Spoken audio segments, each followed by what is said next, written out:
Wow! Kumakanta na agad.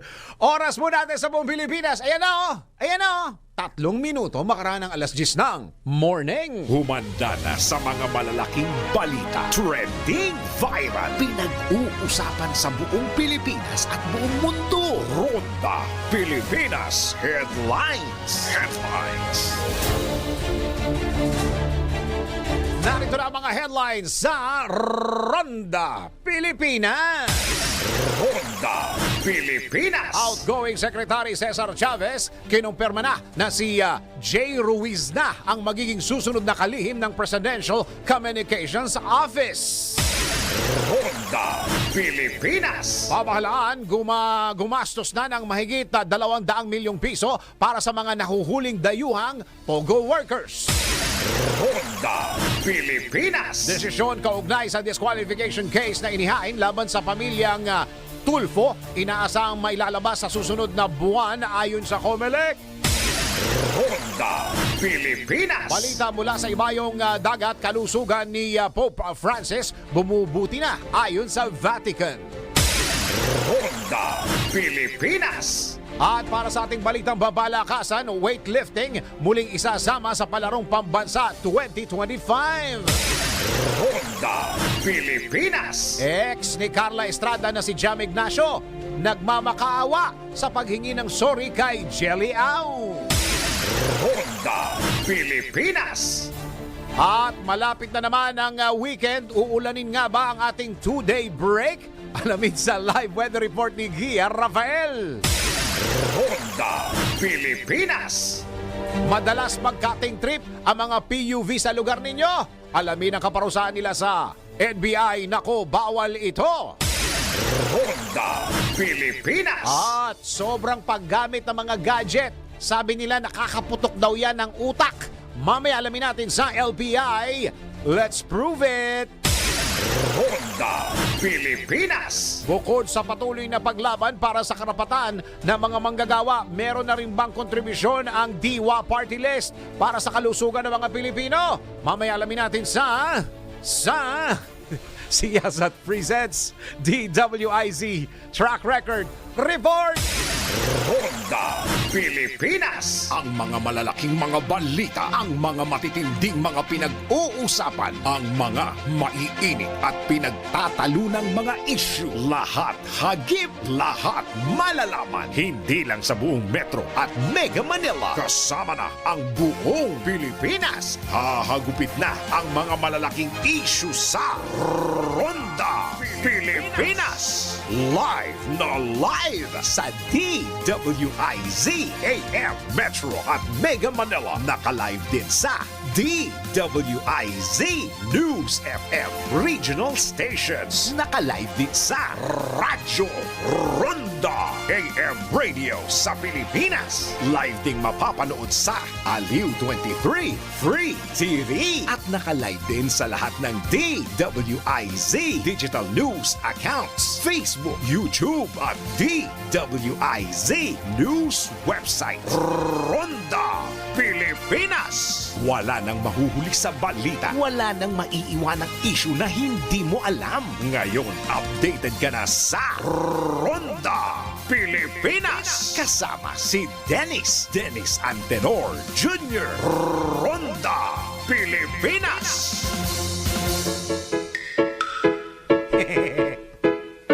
Dedicated yan sa mga umatras. Mga nag-file pero umatras. Ha? Para sa inyo to. Para sa inyo. Huwag na rin mag-alinlangan pa.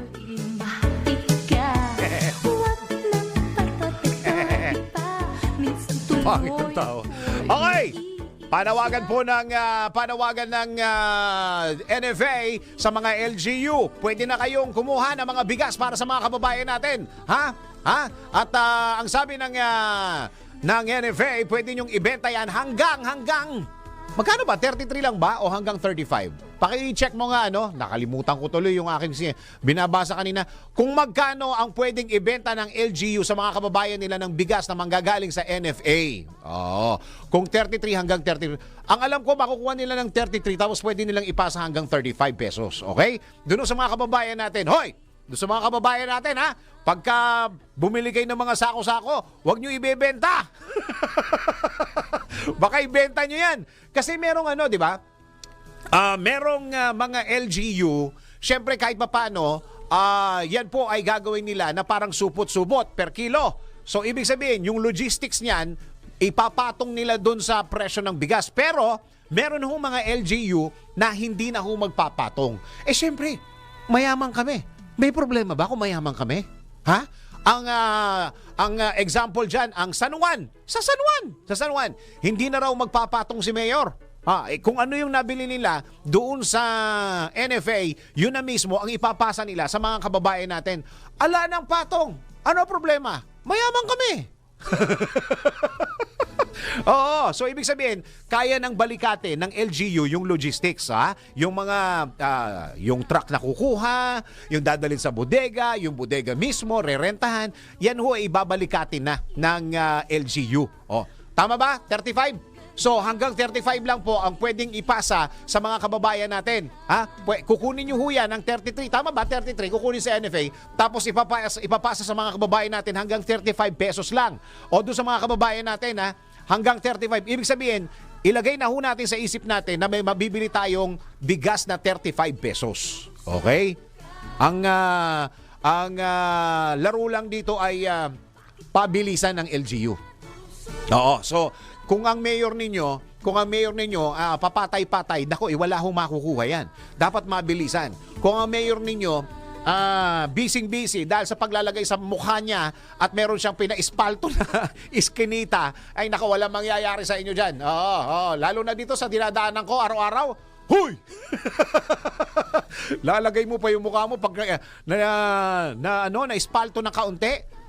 Nakalagay doon yung pagmumukha niya, yung ang daming makeup. Gusto niyo ng clue? Clue. Ayoko nga, leksyon na Magandang araw, Pilipinas! Ito ang Ronda Pilipinas. Live na tayo sa DWIZ 882. Live na rin po tayo sa DWIZ News FM Regional Stations. And of course, live din tayo sa Radyo Ronda. At sa lahat ng mga ginagawang radyo, kanila mga TV, Aliw Channel 23 at DWIZ News TV. Huwag na pag-isipan pa kung mo ako aminin mo na. I love you, Diwa. Wala ba tayong ganyan? I love you, Diwa. Mas type ko yun Okay ba yan? Meron ka ba na? I love you, Diwa. Meron ba tayong ganyan? 1, 4, 3, tayo. Yun. I love you, Diwa. Yun. Di ba ang ganda ng mga ganda ng mga jingle. Yeah. 1, 4, 3, tayo. I love you, Diwa. Di ba nakakatuwa yung mga jingle ngayon? Okay, magandang araw po. Ako po ang inyong magiging tagapagbalita. Ako si Dennis. Ronda Pilipinas. Akala ko I love you, Diwa ka pa. Dennis Antinor Jr. At ngayon sa ating mga detalye ng ating mga balita. Ronda Pilipinas. Nagbitiw na sa pwesto si Presidential Communications Office Acting Secretary Cesar Chavez. Batay sa pahayag na inilabas ni Chavez na pag-alamang February 5 pa nito isinumite ang kanyang irrevocable resignation. Nakasaad pa sa pahayag ni Chavez na aalis siyang may panghihinayang dahil sa kanyang paglagay ay hindi niya lubos na nagampanan ng inaasahan sa kanya. Nagpaabot naman ng taus-pusong pasasalamat si Secretary Chavez kay Pangulong Ferdinand Bongbong Marcos Jr. para sa tiwala at oportunidad na pagsilbihan ng PCO at nangako rin itong patuloy na susuportahan ng administrasyon. Kinumpirma naman ni outgoing Secretary Chavez na ang dating mamamahayag na si Jay Ruiz ang papalit sa kanya bilang kalihim ng PCO. Dagdag pa ni Chavez, ipakikilala niya si Ruiz sa PCO Mancom sa Lunes. Next week po ito, Lunes, Pebrero 24, upang simulan na ang isang linggong transition. Sa pamamagitan niya nito, magiging mas madali at maayos ang pag-upo ni Ruiz bilang bagong PCO Secretary pagsapit ng Marso 1.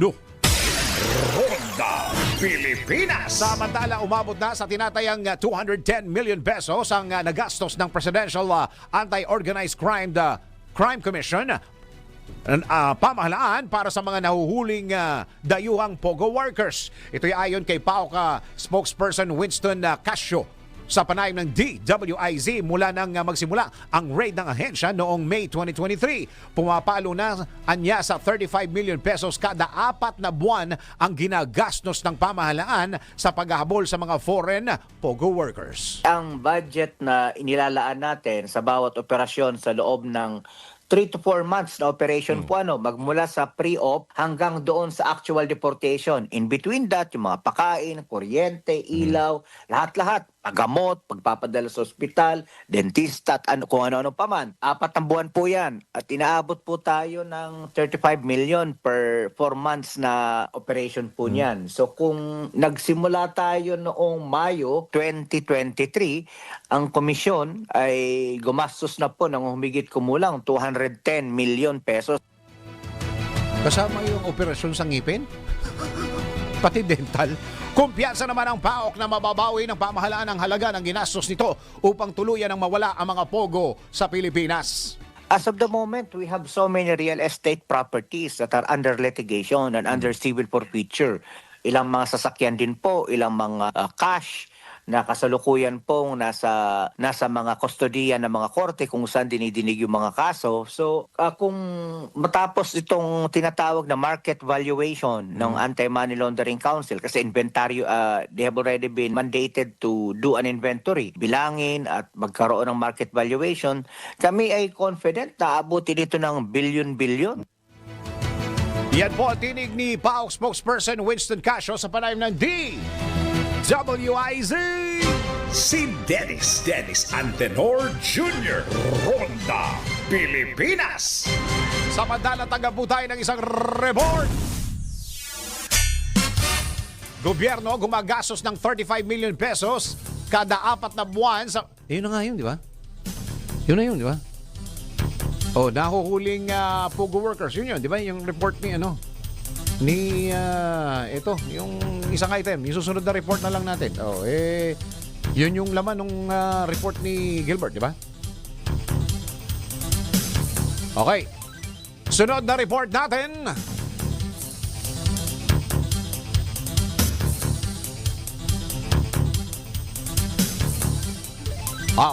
Sige.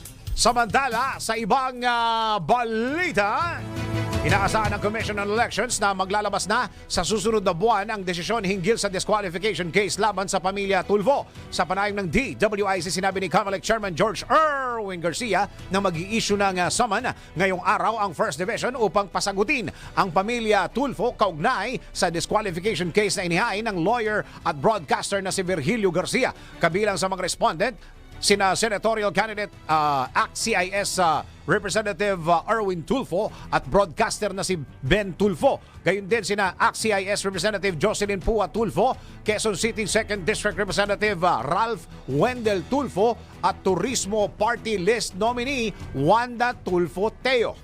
Pinaraffle sa isa sa mga divisions ng COMELEC. Meron po tayong 2 divisions ng COMELEC na may 3 miyembro na commissioners at ito po yung na-raffle sa first division. At ngayong araw na ito, ang first division po ay mag-i-issue ng tinatawag nating summon upang yung mga respondents ay mapasagot o magkaroon ng sagot 5 araw pagkatanggap po nito. At pagkatapos po niyan, pwede na po masubmit for decision o resolution yung mismong kaso. And hopefully po, bago po matapos ang mga second week to third week ng March, magkakaroon po ng resolution patungkol sa kaso ng disqualification po na ito. Tiniyak naman ni COMELEC Chairman na magiging patas ang desisyon kaugnay sa naturang disqualification case. Gumugulong na yung ating proseso and therefore wag kayong mag-alala dahil ang COMELEC will be fair dito sa ating decision kung ano yung batas. Yan po yung ating ipapatupad lamang dito. And so whether this will preempt or this will have to include other families or what, wala po tayo muna pinag-uusapan doon sapagkat dito po sa atin kung sino yung may kaso, yun lang po ang pwede naming madesisyon at hindi kami pwede mag-extend ng ruling sa ibang similarly situated kung wala naman pong nakafile na kaso laban sa kanila. Yan po ang tinig ni COMELEC Chairman George Erwin Garcia sa panayam ng DWIZ. Ronda Pilipinas. Samantala, pinawi ng World Bank ang pangamba ng mga Pilipino matapos ang ulat na posibleng pagkawala ng trabaho dahil sa artificial intelligence. Ayon sa ilang researchers, hindi masasapol ng epekto ng AI ang developing countries tulad ng Pilipinas kumpara sa mga mayayamang bansa.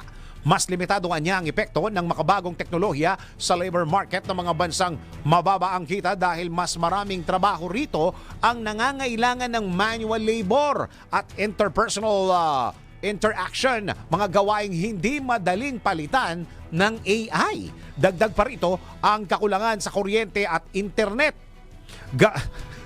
Kaya hindi gagana kasi mahina internet.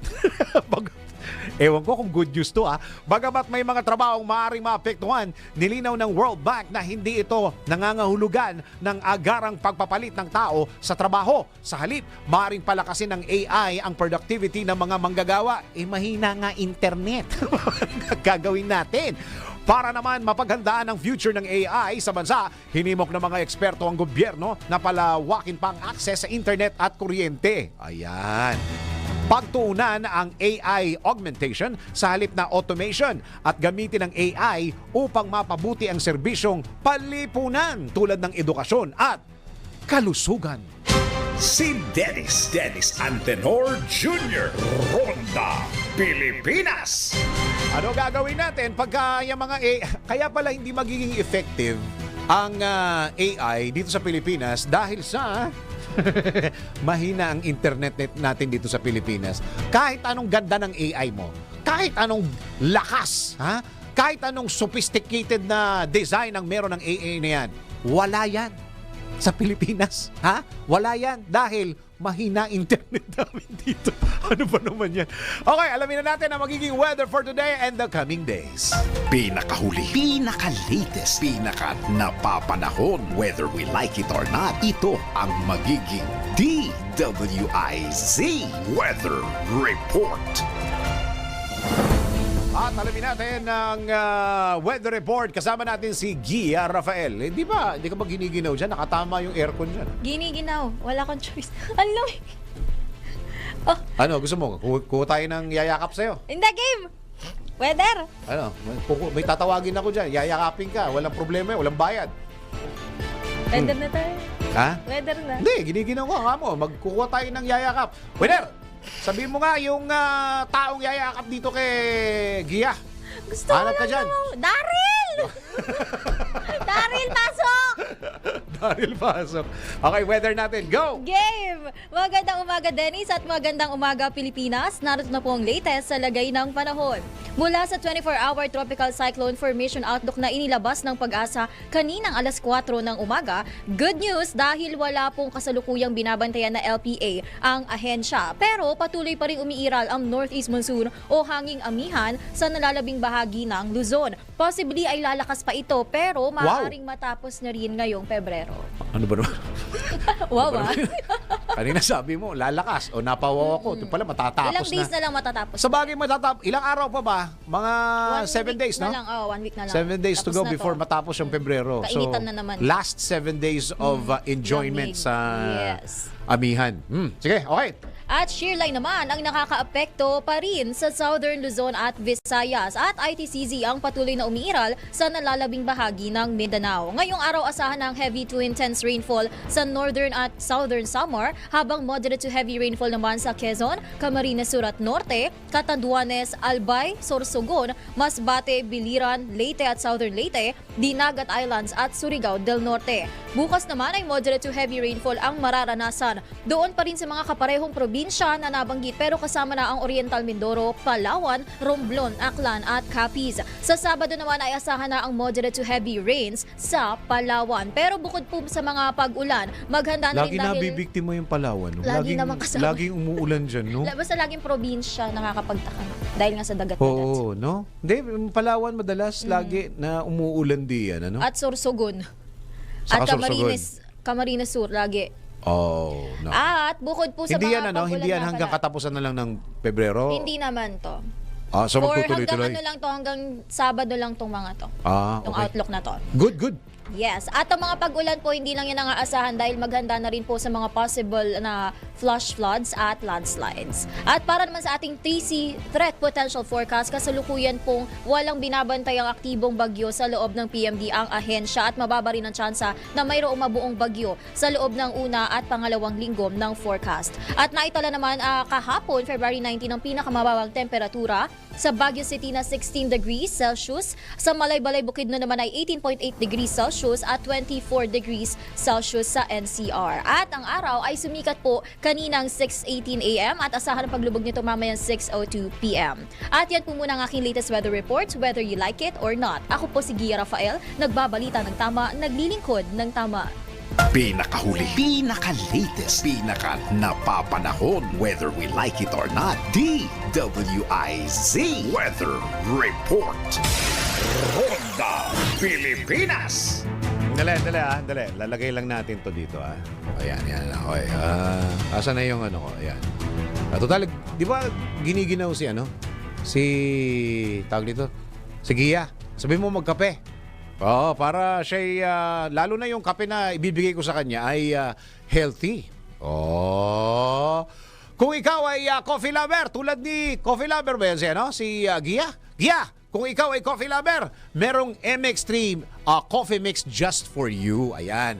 Meron niyang vitamin C, calcium with antioxidant benefits at cholesterol-free pa yan. At ito pa, ang MX3 coffee mix ay low-acid coffee na hindi nakakapagpataas ng blood sugar levels at blood pressure. Kaya ano pang inaantay ninyo? Bumili na at sumugod na sa mga leading drugstores sa buong Pilipinas to, Luzon, Visayas at Mindanao, o kaya ay bumisita na sa kanilang website na mx3ph.com o tumawag sa telepono bilang 0918-888-8693 sa Ronda Pilipinas. Saglit!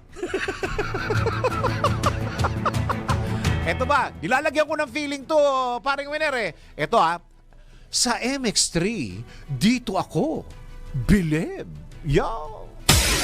Ronda Pilipinas. Teka, may nagtatanong, bukod sa patuloy na paglaban sa karapatan ng mga manggagawa, meron na rin bang kontribusyon ang Diwa Party List para sa kalusugan ng mga Pilipino? Alamin na natin yan sa Siyasat Presents DWIZ Track Record Report. Hello po sa research team ng IZ Track Record. Lagi po akong nanonood sa mga programa nyo at may gusto po sana akong ipa-research. Nakakatuwa na mayroong partido na nagrepresenta sa mga manggagawa. Pero bukod doon ay mayroon na rin bang nagawa ang Diwa Party List para sa kalusugan ng mga Pilipino? Talaga bang may nagawa na siya sa bayan? Alamin, iboto ang tama, itama ang boto. Siyasa presents DWIZ Track Record. Ayon sa aming patuloy na pagsisiyasat, kabilang ang kalusugan ng mga Pilipino sa mga pinagtutuunan ng pansin ng Diwa Party List. Oktubre nitong nakaraang taon nang magsagawa ng feeding program ang partido sa Barangay Buoy at Barangay Dampas sa Tagbilaran City, Bohol. Sa pakikipagtulungan sa tanggapan ng alkalde ng Tagbilaran na si Mayor Jane Yap, ay matagumpay na naisagawa ang feeding program kasama ang mobile health clinic mula sa Mayora. Bukod pa riyan ay nakatanggap din ng libreng gupit, libreng medical at dental consultations at libreng masahe ang mga residente. Hindi lang yan dahil mayroon ding munting regalo na veterinary treatment para naman sa mga hayop. Sa tulong ng mga kapitan ng mga nasabing barangay na sina Marlo G. Anyana, Eutorio Telmo, mga kagawad at mga barangay health workers ay naipaabot sa mga residente ang mga libreng serbisyo na nagkaroon ng malaking kontribusyon para sa kanilang kalusugan at kapakanan.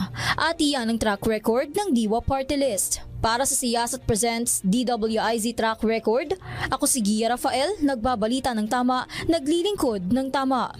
Ngayong alam mo na gawa na ng listahan ng iboboto mo. Iboto ang tama. Itama ang boto. Siyasa presents DWIZ Track Record. I-message mo na kami sa aming Facebook, TikTok, or YouTube kung kaninong track record ang gusto mong ipacheck. Ronda Pilipinas! Samantala, tanggap po tayo ng isa pang report.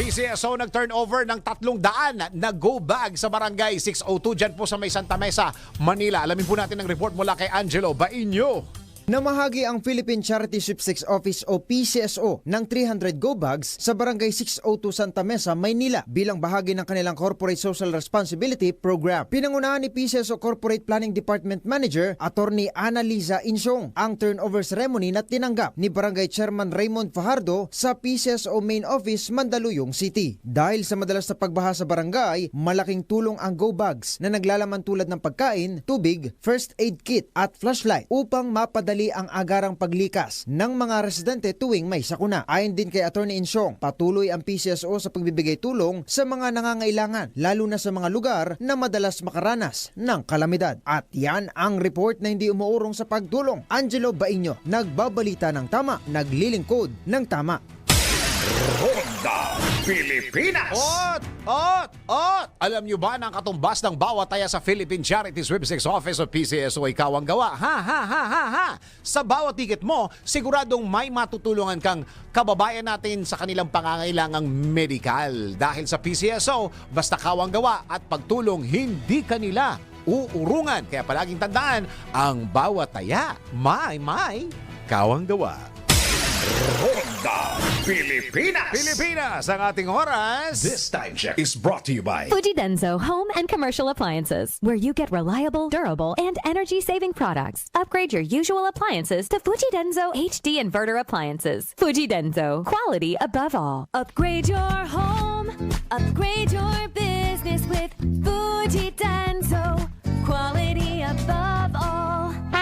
Yon! Oras mo natin sa buong Pilipinas. 29 na minuto makaraan ng alas 10 ng morning. That time check was brought to you by Fuji Denso Home and Commercial Appliances, where you get reliable, durable, and energy-saving products. Upgrade your usual appliances to Fuji Denso HD Inverter Appliances. Fuji Denso, quality above all. Upgrade your home, upgrade your business with Fuji Denso, quality above all. That time check was brought to you by MX3. MX3. Dito ako, Bilib. Ronda Pilipinas. Dennis Antenor Jr. Ronda Pilipinas.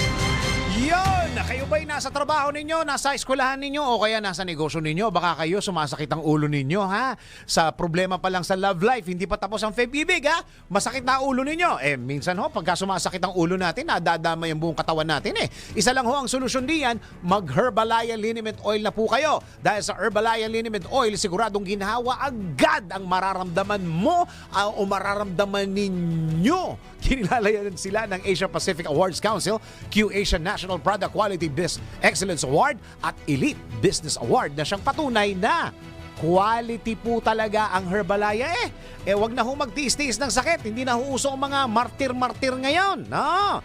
Tayo'y mag-Herbalaya Liniment Oil na. Amoy na kaaya-aya sa bawat pahid ay ginawa. Ronda Pilipinas. Tuloy-tuloy ang mga balita at impormasyon sa Ronda Pilipinas. Ngayon, tanggap tayo ng isang report. gobyerno dapat daw agad na maghain ng diplomatic protest sa naganap na insidente kung saan naglagay sa panganib ang mga lula ng light aircraft ng BFAR sa Maybao de Masinloc. Alamin po natin ang report ni Patrol 19 Sally Ortega Bueno. Ate Sally, go! Dapat na agad maghain ng diplomatic protest ang ating pamahalaan. Itiniyag ni Senate President Pro Tempore Jinggoy Estrada matapos magsagawa ng dangerous maneuver ang Navy helicopter ng People's Liberation Army ng China sa light aircraft ng Bureau of Fisheries and Aquatic Resources o BFAR na naglagay sa panganib o nalagay sa panganib ang mga sakay nito sa may bahod ni Masinloc. Sinabi ni Estrada marapat lamang na igiit ng gobyerno na ang ginawang ito ay malinaw na paglabag sa International Aviation Safety Protocols. Wala anyang duda na ito'y paghamak sa soberenya ng ating bansa. Ayon pa kay Estrada, walang dapat sayanging oras sa paghain ng diplomatic protest para igiit ang ating karapatan at idemand ang pananagutan sa pinakahuling insidente na ito. Ito si Patrol 19, Sally Ortega Bueno, para sa Impirang Metodong Lakas sa DWIC. Nagbabalita ng tama, naglilingkod ng tama. Kapag may bagong balita, naka-on air, agad-agad, DWIC Patrol Report. At pag-uusapan po natin yung taas pasahe. May taas pasahe sa jeep, may taas pasahe sa LRT. So bagay yung jeep, didinggin pa rin ng LTFRB, no? At yung merong isang bagong hinihingi na dagdag pasahe sa TNVS. O, lahat na lang tumataas. Bambam! Lahat tumataas eh.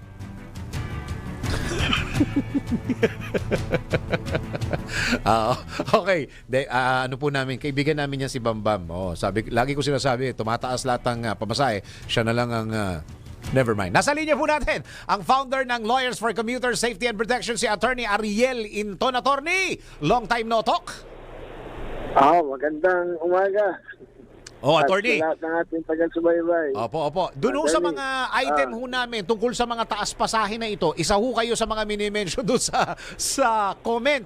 Nasaan ba si Attorney Ariel Inton? Eto na, ibibigay ko na sa inyo. Si Attorney Ariel Inton. Attorney, ano ho ba ang posisyon ninyo dito sa mga dagdag pasahe na ito sa jeep, LRT, TNVS? Ngayon, meron pa yata, pati yata aeroplano, tataasin din yata ang pamasahe. Go ahead. Una, doon sa mga naghanap sa atin, nandun po tayo kahapon sa LTFRB. Kumusta po? Yung mga ganito, no? Kung himayin natin. Sige po. Una yun, mga jeep at saka yung mga modernized jeep. Okay. Iba-ibang association yan, no? May Tama. Pasang Mazda, Petrodap, may LTAP, yan. Okay. So, I forgot kung sino mismo sa association, but ang natatandaan ko lang, yung LTAP ay ni-revive nila yung kanilang petition for Yung fair old. height. Mm. Noon dati, kasi yung dati, winidraw nila kasi nabigyan na ng provisional fare increase na 2 piso, di ba? So, kung matatandaan nyo, yun 2 years ago, yun binigay ng LTFRB na increase ng 2 piso, kaya naging 13, di ba? Pero magkano po yung original nun, Attorney? Dati 11. 11. Alam mo, Okay. 11 dati. Ngayon, yun ay provisional. Provisional, tama. Ngayon, nung revive nila, ang gusto nila gawin ng permanent yung 13.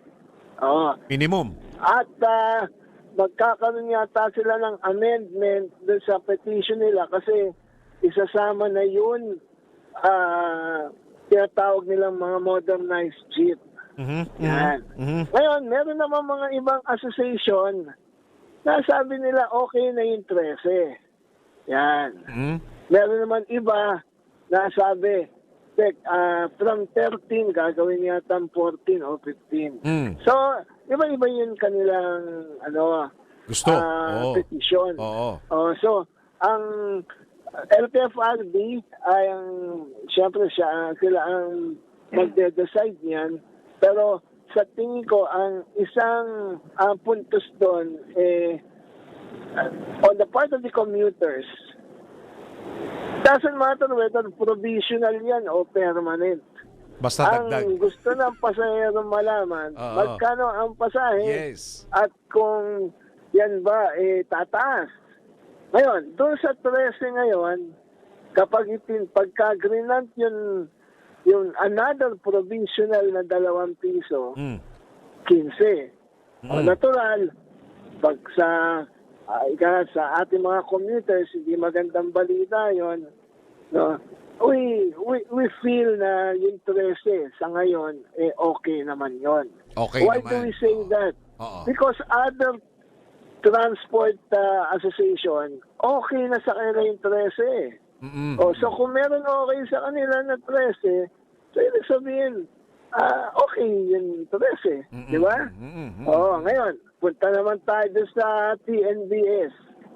Sa TNBS, nag-file ng fare, ng increase din ng fare, na dahil according to them, medyo napag-iwanan. mahirap na yung biyahe, no, dahil sa mas marami ngayon, mas maraming TNC, mas maraming TNBS, kaya yan ay sinampa nila sa LTFRB. Ngayon, ang LTFRB naman open na i-review yung umiiral na fare matrix na sa TNBS. Kung maalala mo, Dennis, na yun dati, nag-umpisa yung TNBS, 2 lang yan, Grab at Uber. Tama. Di ba? And then, naging Grab lang. Ngayon, meron ng marami pang iba. May motorcycle pa, taxi, Atty. Ngayon, may motorcycle pa. Ako, ang tingin ko, tama ang LTFRB na i-review natin ulit. Not necessary to increase, hindi pa doon, to review yung parameters ng fare matrix ng mga TNBS. Halimbawa na lang, sino ba talaga magbibigay ng discount ng senior citizen? Yan. Yung TNC ba? Yung driver operator. Yan. Tapos pangalawa, yun sa surge. Kailan ba dapat yung surge na yan? All throughout ba? Sa araw, papayagin surge. Yan. So, maraming yung komisyon ng TNC. Yes. Yan. So, pero attorney, ito ba'y magbabago kasi ang oil price adjustment ay linggo-linggo. Kung ang aantayin po natin yung desisyon ng LTFRB kung itataas o mananatili, kung magkaroon ng sunod-sunod na rollback, ito po ba'y magbabago istorya? Pagbabago po ng istorya. Halimbawa, kunyari, may petition for fare increase. Oo. Bumaba ng dramatically. It went down. 5 pesos, sabi mo. Sabi mo, mga 5, 6 pesos. Ang tingin ko, ang LTFRB, hindi ibibigay yung provisional. Diba? Kasi wala nang basis Oo. Kasi matagal, pagka nag-file po kayo ng petisyon, lalo na pagka sa dagdag pasahe, kayo po, dati po kayong taga LTFRB, gaano ba katagal ang pag-aantay ng mga drivers operators, lalo na ng mga commuters, bago sila maglabas ng desisyon, attorney? Well, kaya matagal yan kasi hinihingi pa yung mga input ng mga mga agencies na meron silang data ng mga economic indicators. Oo, no? tama. Kasi kahit na yan isang piso, 2 piso increase, yan malaki impact niya sa ekonomiya, kaya hinihinta yan. Tama. Ngayon, habang nagkakaroon ng pandinig, ang unang i-resolve muna ng LTFRB is dapat ba tayo magbigay ng provisional increase muna. Yan. So, yun ay kahit na tumatagal, kung kinakailangan yung provisional increase habang may kaso, yun ang ang lalabas ng LTFRB. At yun, effective immediately yun. Pero Oo. attorney, pagka nagbumaba ng dire-diretso, nagkaroon tayo ng rollback, pwedeng hindi na mag-react ang LTFRB sa mga petisyon ng mga transport groups. Pwedeng Pwede. sa decision nila Oo. na sabihin nila na considering that there's a supervening event na a dramatic decrease of the prices of oil, di ba? Deny nila yung prayer sa petition or will not act on it, di ba? Oo. Saka meron pa isa, attorney, wala na rin ako oras. Attorney, meron bang pag-uusap noon na, 'di ba parang tayo nag-uusap noon na merong automatic na pwedeng itaas yung pamasahe ng mga Motu proprio. Oo. Ang LTFRB mismo, pwede 'yon. magkano yung ceiling, magkano yung threshold wala attorney? naman po. Wala naman dyan. okay. Kaya nga, kung natatandaan niyo, may petition dati sila ka-Obet, Oo. Obet Mampi, na automatic pag ganito, ito pasahe. Yun. Kumbaga, kahit wala nang i-file na yung petition, ngayon, para mabilis. Oo. Wala, hindi pa rin nagkakaroon ng decision doon. Ngayon pala, wala pa yung decision na yun. wala Okay. pa. Oo. Attorney, maraming attorney, mag part 2, pag part 3 tayo ng interview ha. Gusto ko malaman ng yung Yes, kabuuan. yes. Oo. No, patawagan ko po kayo sa mga susunod na araw. Ano po, attorney? Walang problema. Opo. Para yung mga naghahanap sa akin Oo, alam sinashout ko out kayo. nasan tayo. Oo. Yung pala, nandun kayo sa hearing ng LTFRB kahapon. Nandun ako. Yun. Nandun ako. Very good. Importante na nandun kayo. Maraming salamat po, attorney. Okay. Sige. Founder ng Lawyers for Commuter Safety and Protection, si Attorney Ariel Inton. Ronda Pilipinas. Yung palang piston, ang sabi ng piston, maski wag na. Oh, nako. Yung piston ayaw, parang okay lang naiintindihan nila. Wag na kasi ang paniniwala ng piston, yung mga kababayan din natin na magbabayad. Sobra na nahihirapan yung mga kababayan natin. Yun naman ang anggulo ng piston. Oh. Si Eltop ba? Kausapin natin baka bukas, no? Teka muna. Pilipinas, ang ating oras. Yun o, 10 minuto bago mag-11 ng morning. This time check is brought to you by Technogas Technique Kitchen Appliances. Technogas Technique is available in appliance stores nationwide. Furnish your kitchen with Technogas Technique appliances. Technogas Technique, your cooking partner. That's the Technogas Technique. That time check was brought to you by KFC, there's good. But KFC is finger-licking good. Oras hatid sa inyo ng Arena Plus. Sa Arena Plus, astig sa sports. Download Arena Plus app now in App Store. You can watch it also on arenaplus.ph. Sa Arena Plus, astig sa sports. Gaming is for 21 years old and above only. Keep it fun, game responsibly. That time check was brought to you by Technogas Technique Kitchen Appliances. Technogas Technique is available in appliance stores nationwide. Furnish your kitchen with Technogas Technique appliances. Technogas Technique, your cooking partner. That's the Technogas Technique. Ronda. Si Dennis Antenor Jr. Ronda Pilipinas. Oy, mga kapasyon! Inaanyayahan namin kayo sa International Gamefall Festival o IGF Hobby Expo 2025 sa February 21 hanggang 23 sa SMX Convention Center, Pasay City. Makikita nyo dyan ang iba't ibang mga exhibits ng Gamefall, pigeons, plants, reptiles, exotic animals, koi at pets. Kaya naman kita-kits po tayo sa IGF Hobby Expo 2025 sa SMX Convention Center, Pasay City, February 21 to 23, 2025. Ronda Pilipinas. Bukas na yan. Ano ba tayo ngayon? 20, no? That's tomorrow. Samantala, tanggap po tayo ng isang report. House Prosecution Panel kumpiyansang hindi haharangin sa Korte Suprema ang impeachment trial ni VP Sara. Alamin po natin ang report ni Patrol 30 Jelly Mendez. Jelly, go!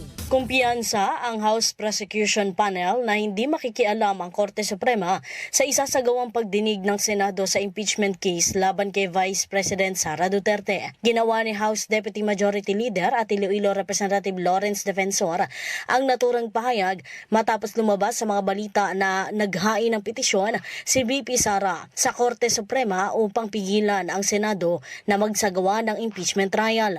Naniniwala si Congressman Defensor na hindi pa man niya nababasa ang inihaing petisyon ng Vice Presidente, hindi nito mahadlangan ang proseso ng paglilitis.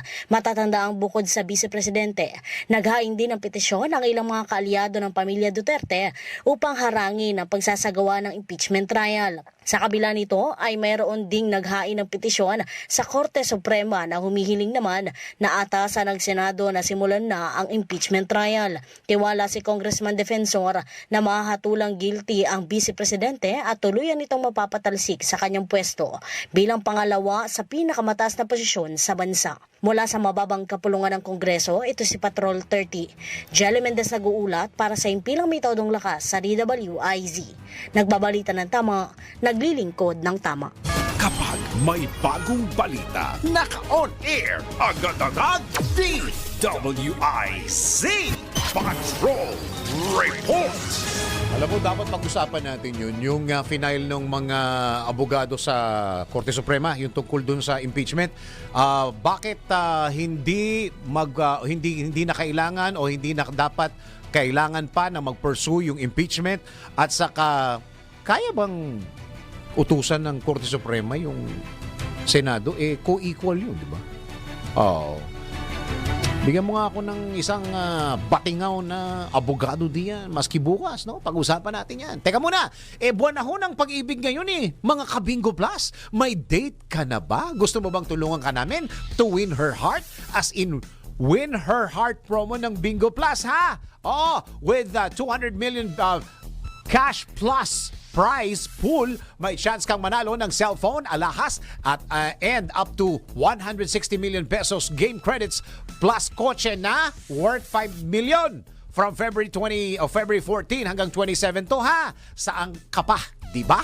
At para sa mga first-time registrants or users ng Bingo Plus app, meron kayong matatanggap na free registration at Facebook Bonus Plus. Meron pang payday rebate up to 1,000 pesos. Nasa Bingo Plus app na rin ang Pinoy na drop ball and other games na masayang laruin. Para naman sa jackpot prize, may chance kang manalo ng up to 312 million pesos. Kaya download na ng the Bingo Plus app now on App Store or watch our live streaming at bingoplus.com. Pag-or license po ang Bingo Plus, kaya naman safe and secured ang paglalaro mo anytime, anywhere. Tara na! Make the Feb Ibig worth it dahil dito sa Bingo Plus, bingo sa saya, plus sa panalo. Powered by DigiPlus, one of the 38 Philippine companies listed to Fortune Southeast Asia 500 list. Gaming for 21 years old and above only. Keep it fun!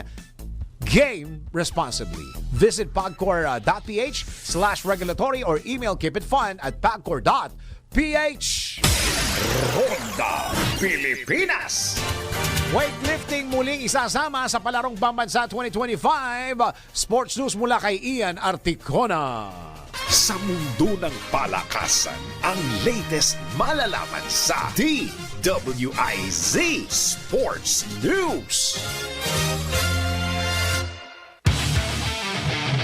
Kinumpirma ni Olympic gold medalist Heidelin Diaz na isasama ang weightlifting bilang demonstration sport sa 2025 palarong pambansa na gaganapin mula May 24 hanggang June 2 sa Lawag, Ilocos Norte. Sa kanyang social media post, ipinahayag ni Diaz ang kanyang kasiyahan sa pagbabalik ng weightlifting sa pinakamalaking pambansang palaro para sa mga student athletes sa Pilipinas.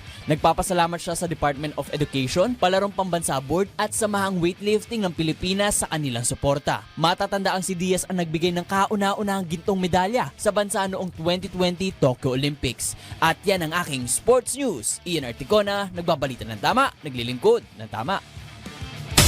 They say Filipinos are meant for basketball. I say let's prove them wrong. Many Filipinos think they can't make it in the big league. Though just like you, I was an underdog. But with heart and dedication, you can beat them all. I did! Experience the games like no other. Catch the action live with Arena Plus and get rewarded with excitement. Push your passion to play. Plus more with Arena Plus. Ronda Pilipinas. At bago tayo magbalang, tayo muna magpatamang quote of the day. Ang ating patamang quote of the day ay, accepting is the key. Kung talo ka, talo ka. Total, malapit naman na eleksyon, di ba?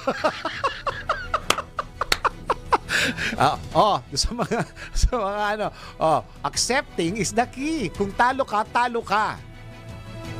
Wala nang dugtong yun. Yun na yun. Kung talo ka, talo ka. Hindi, may karugtong yun eh. Wag na, okay na yan. Kung talo ka, talo ka. At yan ang kabuuan ng mga balita at impormasyon sa Ronda Pilipinas. Maraming salamat, Pilipinas. At tabayanan po ang susunod na programang Yes, Yes, Yaw to Passion with Miss Juvie de Guzman. Maraming salamat, Pilipinas. Ako ang iyong naging tagapagbalita. Ako si Dennis. Isa lang kumatras. Urong-surong. Yan. Dennis Antenor Jr. nagbabalita ng tama, naglilingkod ng tama. Ang mga malalaking mga balita, ang mga matitinding mga pinag-uusapan, ang mga maiinit at pinagtatalunang mga issue. Lahat hagip, lahat malalaman. Hindi lang sa buong Metro at Mega Manila. Kasama na ang buong Pilipinas. Hahagupit na ang mga malalaking issue sa Ronda Pilipinas.